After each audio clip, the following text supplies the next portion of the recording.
Hello, வணக்கம். நம்ம மனசு எவ்வளோ பக்குவப்பட்டுடுது பாருங்களேன்.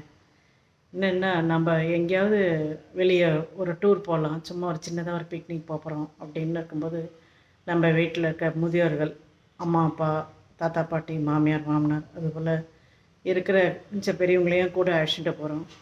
அங்கே இருக்க அத்தனை நாட்களும் அவங்களுக்கு வசதியாக என்னென்ன தேவைகளோ எல்லா உணவு வகைகள்லேருந்து படுக்கிறது எல்லா சுகத்தையுமே நம்ம வீட்டில் இருக்க மாதிரியே எல்லாமே அங்கே அரேஞ்ச் பண்ணி கொடுத்து எல்லாரையும் என்ஜாய் பண்ணாலும் அந்த குறிப்பிட்ட நாளுக்கு தான் அந்த மனசு வந்து அதில் லைக்கமாயிடுது.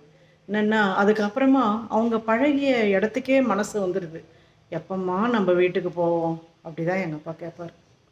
என்னென்னா அவர் பழகிய அந்த சேர் இப்படி இழுக்கும்போதே டர் ஒரு சவுண்டு, அந்த ஈஸி சேரில் படுக்கும்போது இப்படி லேசாக ஒரு பின்னாடி ஒரு சாயிற மாதிரி, அந்த ஃபேன் காற்று சுற்றும் போது ஒரு ஃபேனில் ஒரு சவுண்டு கடக் கடக் அந்த ஒரு சவுண்டு, கதவு தாப்பால் போடும்போது டங் அப்படின்னு ஒரு சவுண்டு, வீட்டில் இருக்க ஒவ்வொரு சின்ன சின்ன குருவி சத்தம், கிளி சத்தம், பேர குழந்தைங்க வந்து தாத்தா அப்படின்னு மடியில் படுக்கிற அந்த சுகம், அப்பா அப்பாவை சாப்பிட கூப்பிடும்போது தம்பிங்களோ அக்கா யார் இருக்குமா வீட்டில் வாங்கப்பா சாப்பிடுன்னு கூப்பிட்ற அந்த அன்பு, மருமக வாங்கப்பா சாப்பிட்றேன்னு கூப்பிட்ற அந்த அன்பும் எல்லாத்துக்கும் அந்த மனசு பக்குவப்பட்டுடுது.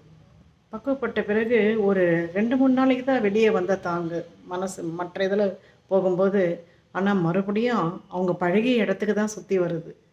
என்ன ஒரு மனசு அதிலே ஒரு பக்குவப்பட்டுடுச்சு பாருங்களேன். தேங்க்யூ.